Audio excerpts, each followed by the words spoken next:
시간 저희 하나님의 말씀은 로마서 16장 1절에서 16절입니다. 하나님의 말씀을 경외하는 마음으로요. 저희 다 함께 일어서서 로마서 16장 1절부터 16절 말씀 제가 봉독하겠습니다.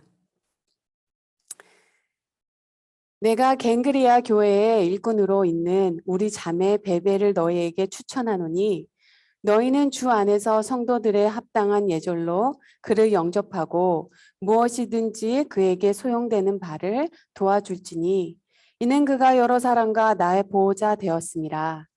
너희는 그리스도 예수 안에서 나와 동역자인 브리스가와 아굴라에게 문안하라.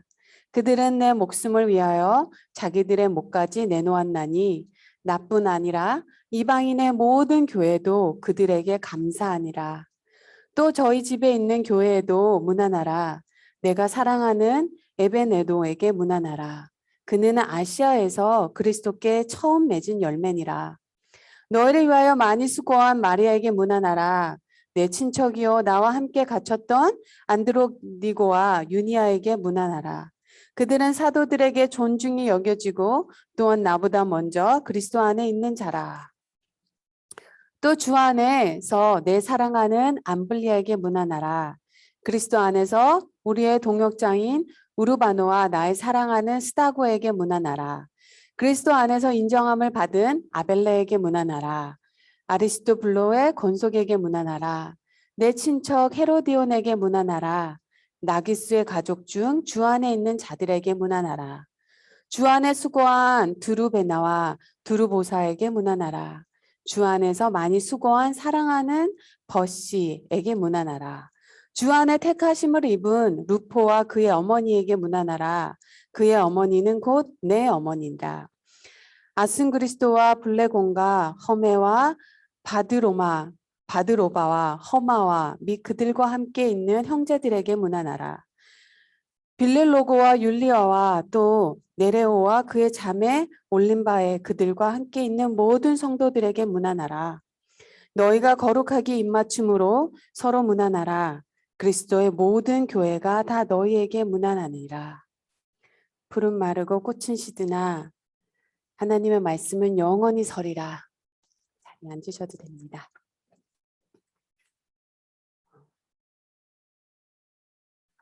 기도하겠습니다.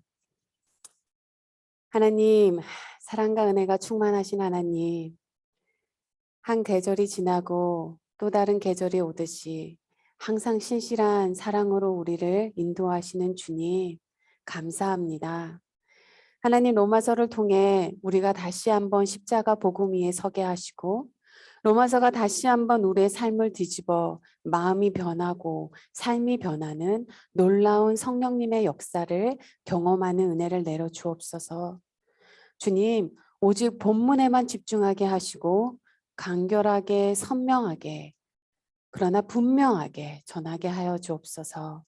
모든 방해와 산만함과 교만한 마음으로부터 우리의 안에 있는 그 어떤 작은 소리도 잔잔케 하시고 오직 성령님이 우리 마음 안에 우리 위에 운행하여 주옵소서.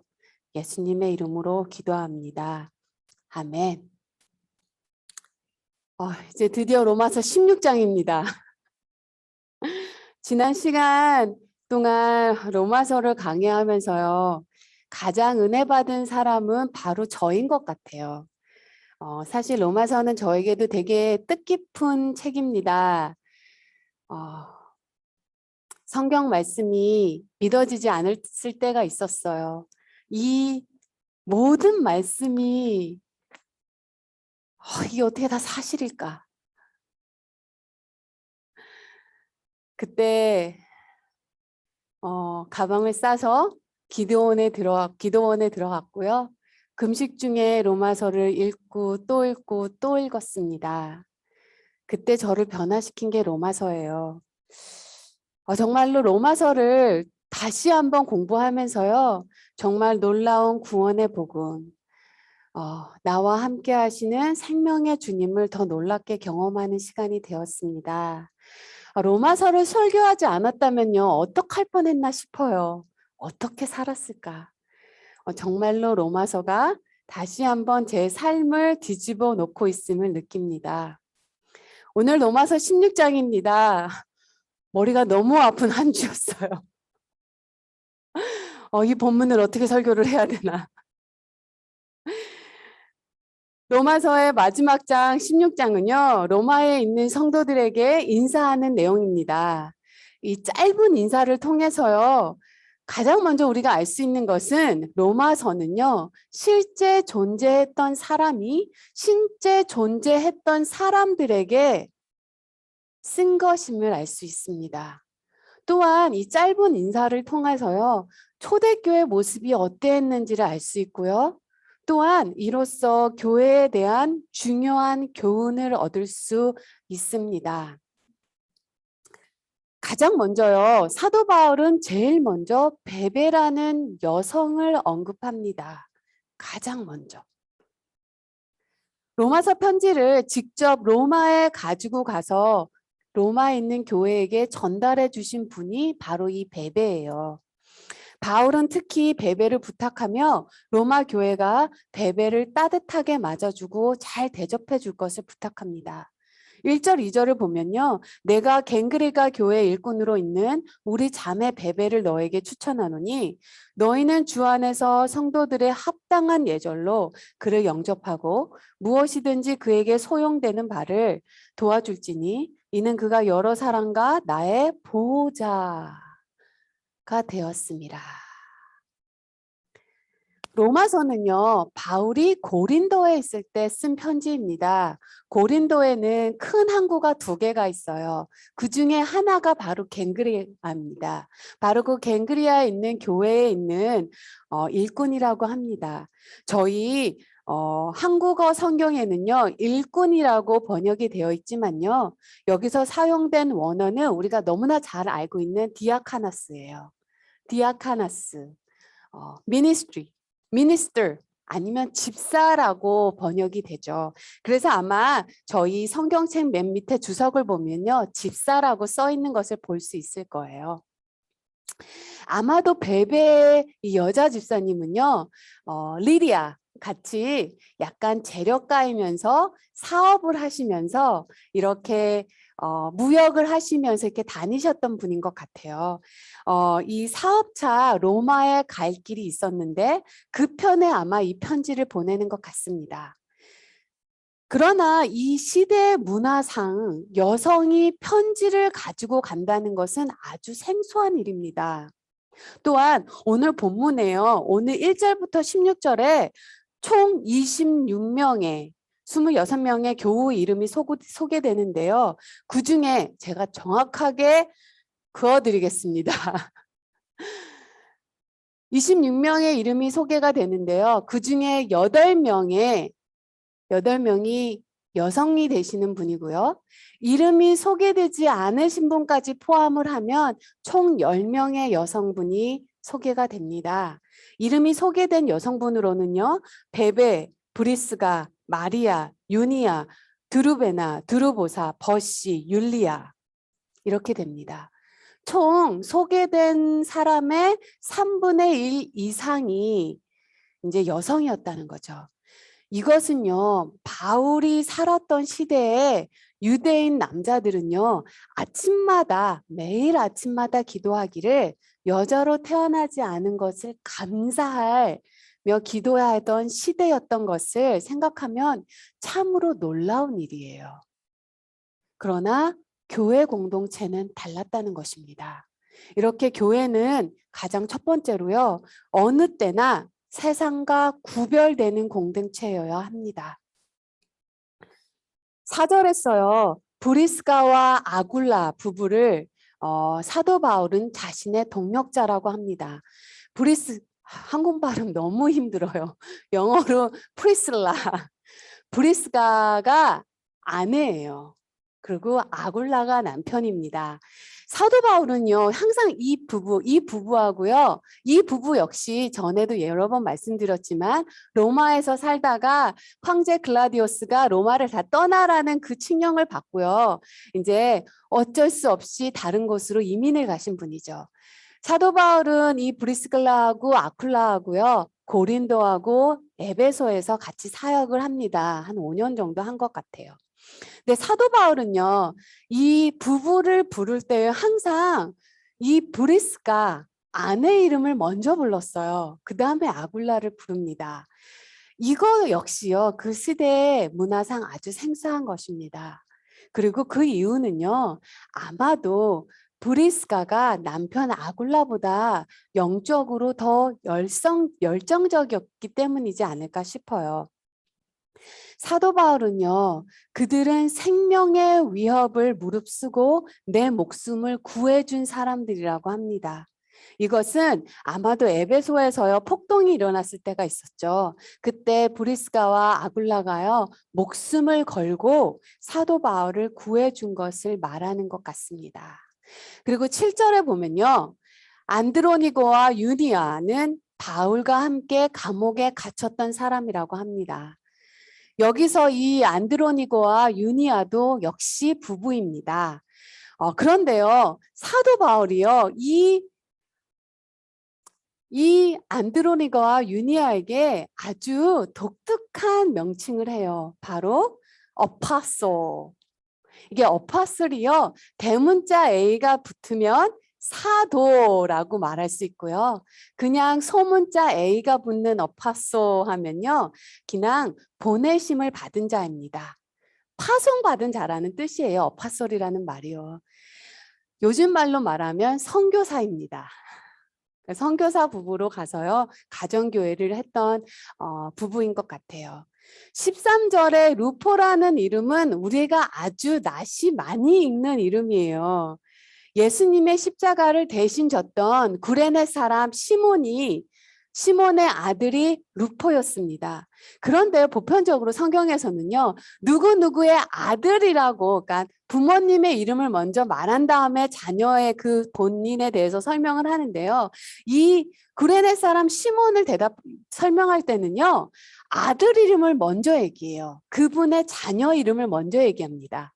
마가복음 15장 11절에 보면요, 마침 알렉산더와 루포의 아버지인 구레네 사람 시몬이 지나가매 하면서 이 사람에게 이 구레네 시몬을 말하는데요.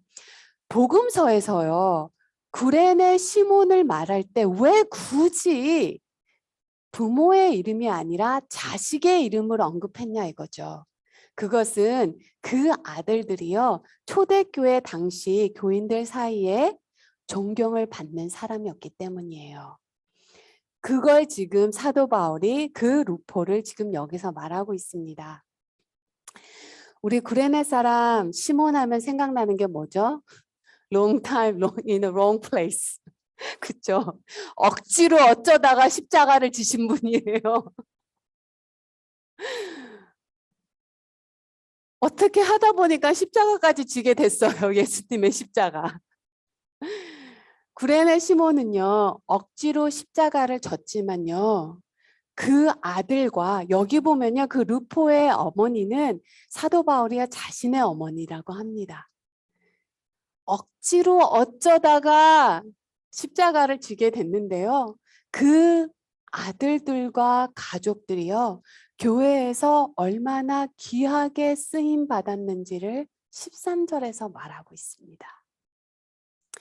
잠언서에 이런 말씀이 있어요. 잠언서에 하나님을 경외하는 자, 그 자녀들이 피난처를 얻게 된다고 했습니다. 잠언서 14장 26절. 여호와를 경외하는 자에게는 견고한 의뢰가 있나니 그 자녀들에게 피난처가 있으리라. 정말 귀한 말씀이에요. 세상은 점점 험해지고요. 사랑은 점점 사라지는 이 세상에서요. 부모로서 자녀한테 피난처 되시는 주님을 알려주는 것보다 더 중요한 게 무엇이 있을까?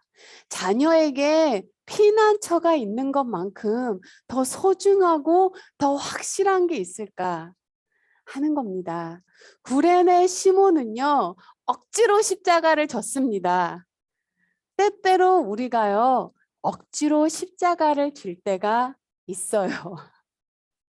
그런데요, 그 십자가가요, 복일 수도 있다는 사실을 우리가 알아야 합니다. 15절에 나오는 네레오라는 사람은요, 전해지는 이야기가 있죠. 이 사람에 대해서는요. 네레오는요, 도미니칸 황제의 사촌인 집정관 클레멘서의 비서였습니다. 자, 이런 걸 어떻게 알 수 있냐면요. 성경도 있지만 고대 문헌도 여러 가지가 있기 때문이에요. 고대 문헌을 보면요. 이 클레멘스의 아버지가 바로 네로 황제가요. 황제 때 로마 에서 대화재가 일어나잖아요. 네로 황제 때 로마의 대화재가 일어났는데요. 그 화재의 책임을 다 기독교인들에게 뒤집어 씌웠죠. 그리고 무자비하게 기독교인들을 박해하고 죽였습니다. 그때요. 저도 로마에 가봤는데요. 정말로 무시무시하게 박해를 받았어요. 좀 통통하신 분들은요. 아침에 좀 말씀드리기 뭐하지만 배에 심지를 꽂아서 네로가 자신의 정원에서 등불로 사용했다고 하죠. 저도 이 로마에 갔을 때 바티칸 아래에 가면요. 거기 지하 무덤이 있어요. 그 바티칸 바로 옆에가 바로 원형 경기장이기 때문에요. 거기서 수많은 기독교인들이 거기서 순교를 했는데요. 그 지하 무덤에 가면요. 정말로 수백만 구의 그 뼈들이 이렇게 있어요. 어린 갓난아기부터 거기서 또 저는 같이 간 팀이 목회자 팀이었기 때문에 거기 안에서 이렇게 짧게 예배를 드리기도 했는데요.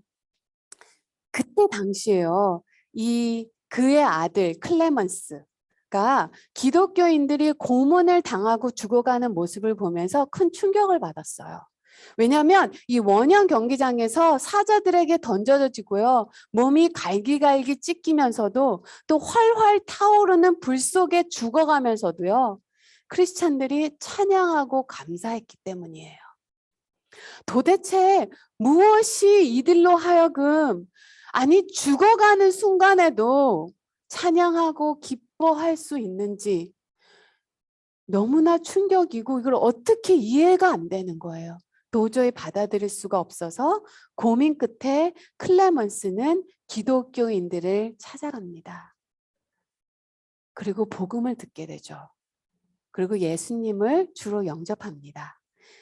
그런데 이 일을 뒤에서 주선한 사람이 바로 네레오였어요. 이렇게 교회는요, 두 번째로요, 같은 은혜 받은 죄인으로 전파하는 책임을 삶으로 살아가는 사람들의 공동체입니다. 세 번째로요, 오늘 본문은요, 본문에서 사도 바울이 인사 나오는 사람들의 면면을 이렇게 보면요. 로마 교회가 인종이나 계층이나 성별이나 사회적 지위나 등으로 참으로 다양한 구성으로 이루어졌음을 알 수 있습니다. 많은 학자들이요. 9절에 나오는 이름이 스다구가 있어요. 스다구는 로마의 황족이었다고 하죠. 이름을 알면요. 그들의 계층을 알 수 있기 때문이에요. 우리가 인도 사람들도 라스네임만 가지고도 그분의 그를 알 수 있듯이요. 10절에 아레스도블로는요. 헤롯 대왕의 손자 아그리파 왕의 형제였다고 합니다. 11절에 헤로디오는요. 헤롯 대왕 왕족을 섬겼던 종이었어요. 종이었는데 자유인이 된 케이스입니다. 누군가가 돈을 주고 종의 신분에서 자유인으로 만들어준 케이스죠. 11절에 나기스 여 또한 역시 고대 문헌을 보면요. 황제 클라디오스 1세의 왕족을 섬겼던 종이었고 그러나 이제 또 자유인이 된 사람으로 볼 수 있습니다. 즉 한마디로요. 가장 어울릴 수 없고 도저히 하나 되기 어려웠던 사람들이요. 한 교회 하나 된 공동체를 이루고 있었어요. 그게 교회였다는 겁니다. 제가 정말로 간단하지만 정말 기가 막힌 말씀 하나를 알려드릴게요. 바로 사도행전 13장 1절 말씀입니다. 사도행전 13장 1절 말씀에요. 이런 말씀이 있어요. 안디옥 교회에 선지자들과 교사들이 있으니 곧 바나바와 니게르라 하는 시므온과 구레네 사람 루기오와 분봉한 헤롯의 젖동생 나엔과 및 사울이라. 자, 여기에 5명이라는 사람이 등장이 되죠. 자, 여기서 가장 먼저요. 니게르라 하는 시므온이라고 합니다. 니게르는요. 제가 이제 이 말을 발음을 못하는 거 아시죠? 제가 그래서 밑에 썼어요. 니게르는 바로 이 니자로 시작되는 바로 이 말입니다. 이 말이 무슨 말씀인 줄 아시죠? 이게 헬라어로요. 니게르, so 니글 이렇게 돼서요. 거기서 흑인이라는 말이 나온 거예요. 즉 교회에서 인종차별이 없었다는 것입니다. 두 번째로요. 헤롯의 젖동생 마나엔이라고 했습니다. 헤롯의 젖동생이라는 것은요. 헤롯과 같은 젖을 먹고 살았다는 거예요. 자랐다는 것입니다. 즉 왕족이었다는 거예요. 신분의 차별이 없었다는 것입니다. 세 번째로요. 루기오는 구레네 사람이라고 합니다. 우리가 구레네 하면 저희 성경 공부하시죠? 지도. 지도 기억하시나요? 구레네 사람 하면요. 북아프리카 사람입니다. 그리고 바울은요. 다소 사람입니다. 다소 사람은요. 저 갈릴리 위쪽에 있는 지방이에요. 그리고 바나바는 그루브 사람입니다. 그루브 사람은요. 가장 아랫동네에 있는 사해 쪽에 있는 사람입니다. 즉 지역 감정이 없었다는 거예요.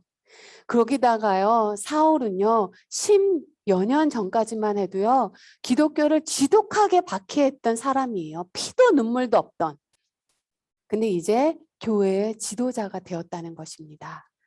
이 말은요. 교회는 과거도 묻지 않았다는 거예요. 흑인종과 황인종, 백인종이 함께 모였고요. 노예와 왕족과 그 왕족의 노예가 함께 모였고요. 전도를 한 바나바와 전도를 받은 사울이 함께 모여 하나가 되어 교회를 이끌었습니다. 이런 일은요. 한국 초대교회에서도 볼 수 있습니다. 우리가 볼 수 있죠. 우리 다들 아시다시피 그 종로 파고다 공원 옆에 인사동 골목 그 입구에요. 승동교회가 있는 거 아시죠? 그 승동교회는 1893년도에 설립된 오래된 교회로서 이 교회는 아주 자랑스러운 기록을 2개를 가지고 있죠. 하나는요. 3.1 만세운동 때 만세운동 준비에 적극적으로 참여했다는 거죠. 근데 사실 어떻게 보면요. 이 교회가 파고다 공원 옆에 있었으니까 어떻게 보면 당연한 일일 수도 있었던 것 같아요. 두 번째로요. 다른 하나는 이 백정과 양반이 함께 예배드린 최초의 한국교회라는 것입니다. 백정이라는 신분이요. 그때 당시에는 이 거지보다도 낮은 신분이었다고 하더라고요. 그때요. 이 백정교회라고 소문이 나면요. 성도들이 교회를 떠났대요. 백정들과는 예배드릴 수 없다고. 근데 이 교회는 원래 이 첩들과 이 백정들이 많이 출석했다고 합니다. 그러면 자연스럽게 성도들은 이제 그들과 함께 한 자리에서 예배드릴 수 없다고 떠날 수밖에 없었어요. 근데 이 백정과 양반이 함께 예배드리는 이 사건 뒤에 있었던 사람이 바로 이재영이라는 왕손이었습니다. 이재영은 철종의 5천 조카 되는 사람이었죠. 승동에 살았기 때문에요. 승동대감으로 불렸다고 합니다. 그런 어느 날 이재영이요. 어느 해 충주로 성묘를 가게 됐다고 합니다. 그때 처음 보는 마부가 시중을 들면서 이재영에게 나으리 예수 믿으시지요 라고 하고 전도를 했다고 합니다. 이때 이 이재영은요, 마부의 말을 듣고, 야, 이 녀석아, 예수 믿으면 너 보고 종의 신분에서 풀어준다고 하든 이렇게 했다고 합니다. 이 말을 듣고요, 이 마부가 이렇게 말했다고 합니다. 나으리, 예수 믿는 것은 그런 것이 아닙니다. 예수 믿으면 더 좋은 마부가 되는 것입니다. 이재영이요, 이 말에 감동을 받고요. 또 나라가 망하고 의지할 곳이 없어지자 예수를 믿고 집 가까이에 있는 교회에 나가게 되었다고 해요. 그게 바로 승동교회였다고 합니다. 그러다가 이제 거기서 이 마부를 만났다고 합니다. 이 왕손 이재영이 마부를 만났는데요. 이 마부의 손을 잡고 형님, 여기서 형님을 이렇게 만나다니 반갑구려 인사를 했다고 합니다. 마부는요, 어쩔 줄 몰라서요. 아니 나으리가 저를 형님이라 불러주시니 어떻게 해야 될지 모르겠다고 황공하옵나이다 하면서 이재영에게 큰절을 했다고 합니다. 그때 그 마부의 손을 잡고 일으켜 세워주면서 이재영이 이렇게 얘기했습니다. 우리는 다 같은 하나님의 자녀가 되었은즉 형제 자매가 아니오. 그리고 그렇게 그를 잡아서 일으켰다고 합니다. 이재영은 나중에 목사가 되었고 1924년 승동교회 제5대 담임 목사로 부임했다가 일하다가 세상을 떠났다고 합니다. 귀족과 노예가 하나 되는 곳, 부자와 가난한 자가 하나 되는 곳, 약자와 강자가 하나 되는 곳, 믿음이 약한 자와 믿음이 강한 자가 하나 되는 곳, 바로 그곳이 교회입니다. 이렇게 세 번째로요, 교회는요, 하나 되기 어려운 이들이 하나 될 수 있는 곳입니다. 그렇다면요, 이런 일이 가능하게 된 요인이 무엇일까요? 도대체 무엇이 이 모든 것을 초월해서 하나가 될 수 있었고 서로 사랑할 수 있었을까요? 열쇠는 바로 오늘 본문에 있어요. 예수 그리스도. 본문을 보면요. 주 안에서, 그리스도 안에서, 예수 안에서라는 말이 9번이나 반복됩니다. 1절, 주 안에서 성도들의 합당한 예조로 그를 영접하고 2절, 그리스도 예수 안에서 8절, 주 안에서 내 사랑하는 12절, 주 안에서 수고한 두루베나와 두루보사 또 12절, 주 안에서 많이 수고하고 사랑하는 버시 13절, 주 안에서 택하심을 받은 루포. 그렇습니다. 로마 교회는요, 그리고 교회는요, 그저 하나의 기관이나 조직체가 아닙니다. 교회는 생명체예요. 주 안에 있는 사람들, 예수 그리스도의 생명이 그 안에 있는 사람들, 또 주 안에 있는 사람들이 모인 곳이 바로 교회입니다. 너무나 다른 사람들이 하나 되는 열쇠는요, 주 안에 있는 거예요.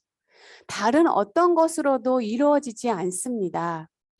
빌립보 교회가 힘들었던 적이 있어요. 그것은 바로 열심히 교회를 섬기는 두 자매, 그 유오디아와 순두계로 인해서 빌립보 교회가 좀 힘들었습니다. 저는 그분들이요, 성격이 강하신 분이라고 생각하지 않아요. 아주 순하셨던 분 같아요. 오죽하면 이름이 순두계겠어요.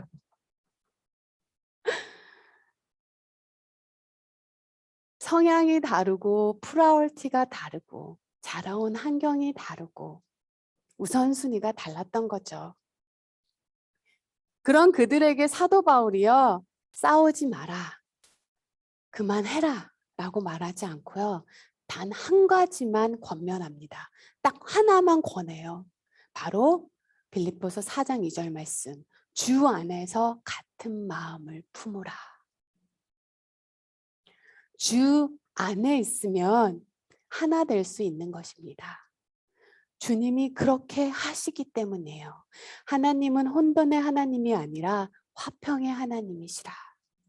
그래서 마지막으로는요, 교회는요, 오직 주 안에 거할 때, 성도님 한 분 한 분이 주 안에 거할 때 하나 될 수 있습니다.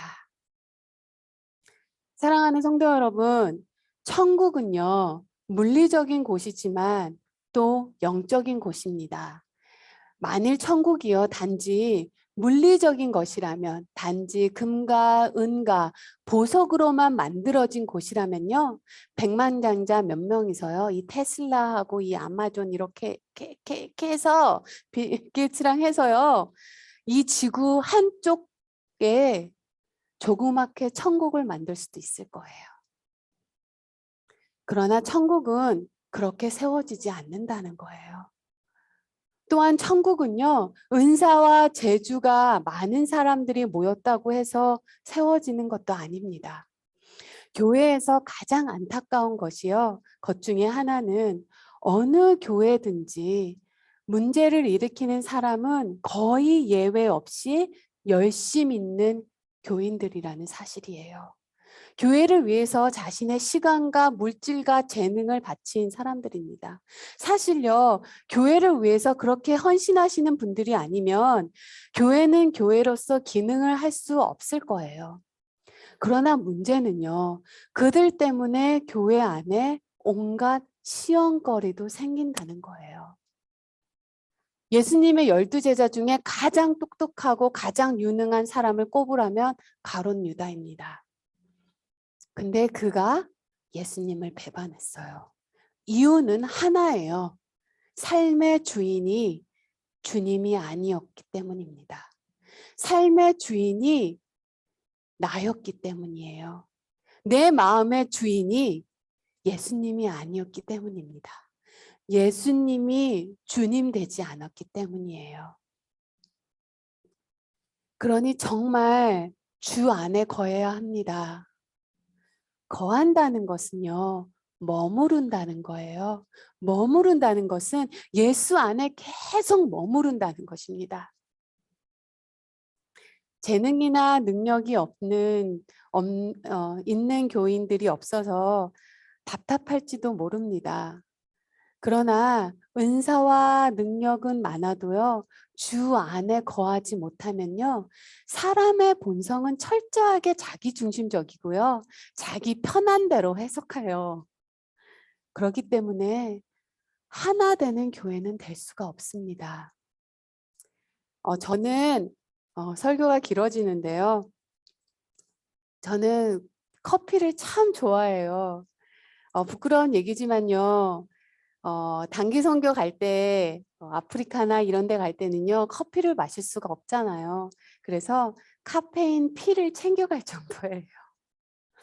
그나마 지금은 정말 많이 줄였습니다. 근데 제가요, 커피를 안 마신 적이 유일하게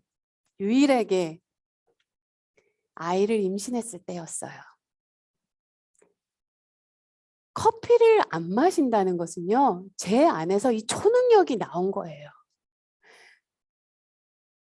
여자들은요, 생명을 잉태를 하면 안에서 초능력이 나옵니다.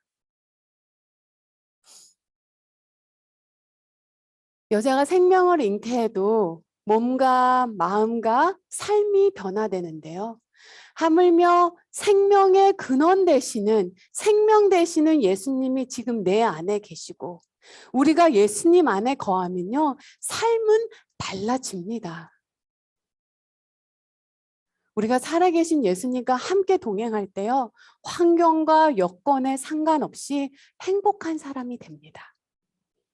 하나 될 수 없는 사람과 하나가 됩니다. 염려, 걱정은 주님께 맡기고요. 이제는 죄짓고 싶지 않아져요.